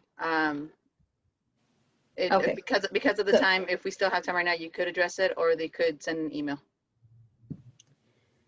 Well, I mean, we haven't extended. We have about 1 minute here, so why don't we're going to extend. Can I get a motion to extend the meeting for 10 minutes so we could address these questions? The meeting. This Okay. is Rachel Bloom. I move to extend the meeting. May I have a second? I second that. Who was that? Sorry. Catherine. Thank you, Ms. Waters. Okay, we'll have to take a vote, Ms. Gutierrez. If the hands that are up, if you're not, there are 3 hands up. So if you vote yes to extend the meeting, please raise your hand. Okay, I will be reading the names. I have Sue Eustace, Janet Crocker, Rachel Bloom, Catherine Ingham Waters, Michelle Padilla, Shay Marshall, Angela Ringline, Christine Dix, Maria Ibarra, Veronica Medina. I'm in it for all the hands to come down.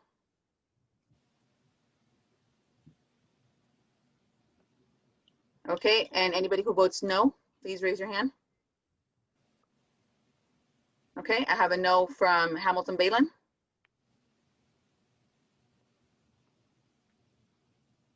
I believe we got everybody. Okay, meeting extended 10 minutes. Okay, so we're extending for 10 minutes. And with that, who was next? I'm sorry, was that Ms. Bloom was next? Okay, go ahead, Ms. Bloom. Thank you. So I just wanted to say a quick thing. So I just for the record. So I want to say I, Rachel Bloom, the sole elementary school teacher on a committee charged with suggesting we choose an elementary school to close, think that it wasn't really kosher, that my motion to reconsider the criteria to vote was dismissed. The criteria to vote was a previous agenda item for this committee. Therefore, I am allowed to move to reconsider this vote. And again, I'd like to point out that Ms. Garcia is doing a really good job of filling in that chart, that table with all the data, using all the data, whether we think the data is useful or not, or accurate or not. She's doing a great job of plugging in the rubric. And so another question about why don't we just have everyone send the data to her and then have someone announce it? So thank you for letting me say that on the record. Thank you, Ms. Bloom. Ms. Ringline? I don't know how to do this. Can I make an official motion to extend this committee's timeline?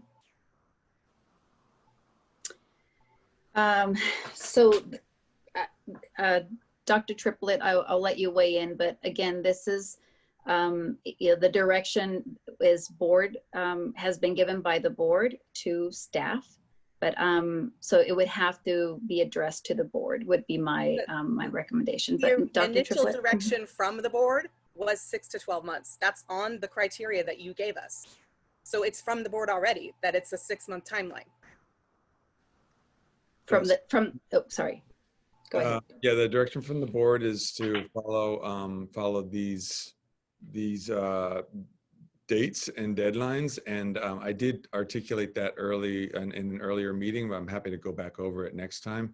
I think it would be valuable for us to just go back over the reason why we have to complete this process when we do, just in terms of timelines around hiring, around budgeting, and all those things for next year. So I'm happy to present that next time. Ms. Christine Dix? All right, my comment was very similar. Just wondering if we could possibly extend this. It seems everyone is very concerned and anxious about it being rushed, and it's a very important decision for our community. Seems like a few more months wouldn't push us too much.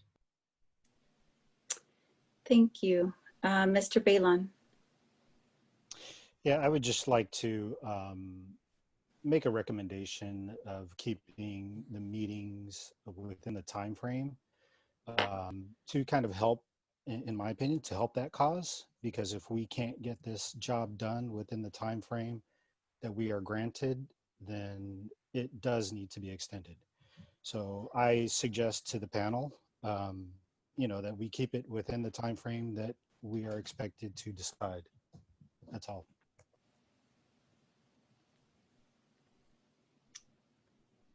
Thank you. And Ms. Padilla? I just would like to echo Mr. Balon's comment. Thank you.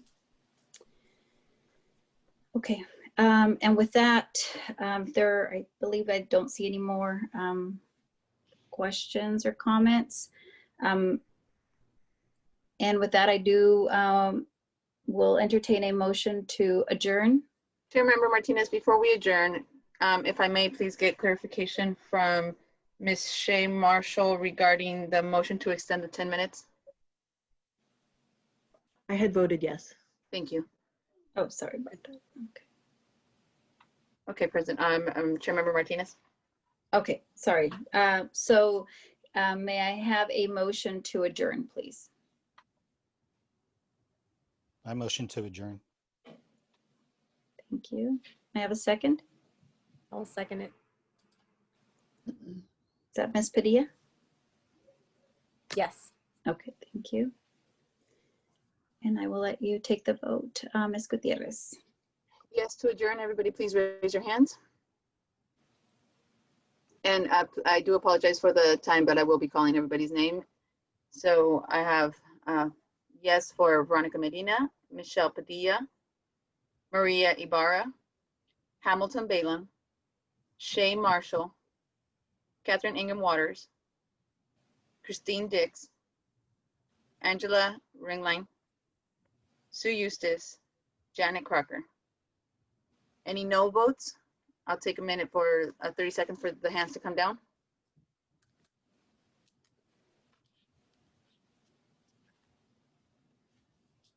Any no's? Ms. Bloom? Thank you. Okay. Meeting adjourned. Did we get everybody? We're accounted for everyone? Yes. Okay, thank you. With that, good night. Meeting is adjourned. Thank you.